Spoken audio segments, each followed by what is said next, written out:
Bonjour, je m'appelle Antonin Fourneau, je suis artiste numérique.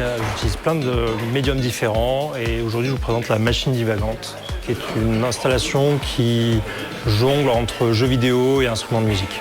J'aime bien collectionner un peu plein de petites choses et j'ai une tendance à collectionner les boutons d'arcade, les joysticks, les machins.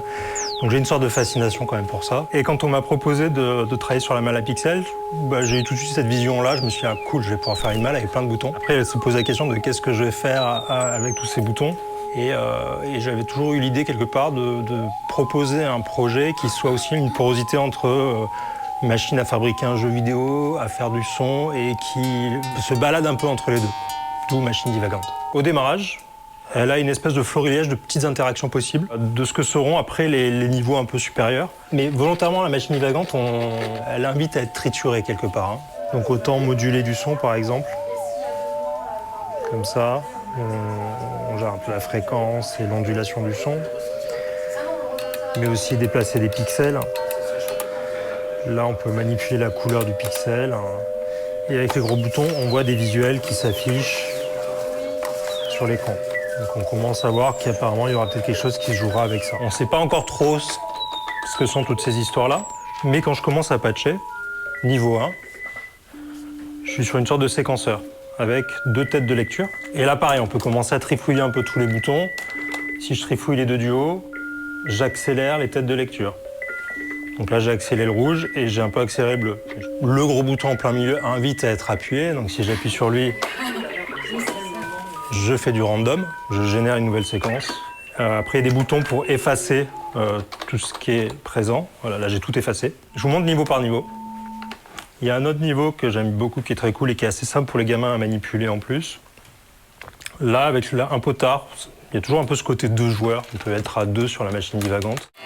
On va plus ou moins contrôler un instrument à cordes. Et avec les potards qui sont là, on va pouvoir moduler un petit peu le son, le volume. Avec ce potard-là, je vais contrôler l'attaque. Et le joueur 2 peut faire pareil de son côté. Donc s'ils ont un peu l'oreille musicale, ils peuvent faire du AC/DC peut-être.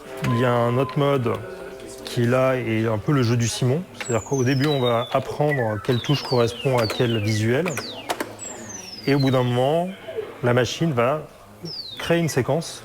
Vous allez devoir la retenir et la rejouer. Et si vous la jouez bien correctement, on passe au niveau suivant. Donc là, il m'avait dit jaune, blanc, rouge. Et là, vous voyez qu'il m'indique la prochaine. Donc il est gentil au début. Il est super gentil. Mais petit à petit, il va complexifier. Il va plus m'indiquer quel est le prochain coup à jouer. Donc au début, les premiers niveaux, il suffit de se souvenir quasiment du premier et on peut faire l'enchaînement. Par exemple, là, il m'indique gentiment quels sont les prochains. Sauf que là, et voilà, au bout d'un moment, il fait exprès de mal m'indiquer parce qu'il considère qu'on est devenu autonome. Il y a une autre séquence dans la machine divagante qui est ça. Vous allez assez vite comprendre ce que c'est. C'est le jeu du Snake.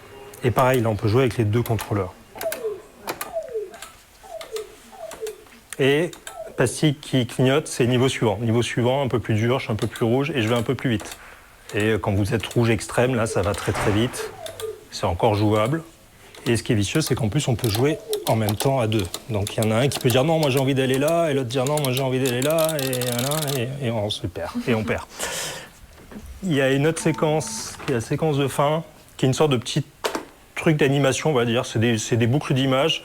On peut déplacer le pixel dedans. Alors il y a un pixel qui dessine là, l'autre pixel qui dessine là. On peut changer les couleurs comme on a vu au début. Alors changer la luminosité et la couleur. Ainsi de suite. Et là, on redémarre la boucle, et ainsi de suite, et on redessine dans une autre. Et on peut aussi faire colorer complètement une séquence ou tout effacer. Donc ça, c'est un peu les différents niveaux qu'il y a dans la machine divagante. Et l'idée, quelque part, pourquoi elle est divagante, c'est qu'en fait, elle va vous permettre de faire différents trucs en même temps. Le grand principe de machine divagante, c'est qu'une fois qu'on a un peu compris tous ces niveaux, on peut s'amuser à mixer les niveaux. Et donc, je peux très bien avoir le serpent, le snake, qui joue en même temps que la guitare. Si j'ajoute par-dessus le snake, en fait je joue à snake tout en jouant de la guitare. Et si je rajoute un dernier, par exemple le séquenceur, on peut avoir le séquenceur qui va jouer en fond tout en même temps qu'on a la guitare et qu'on a le snake.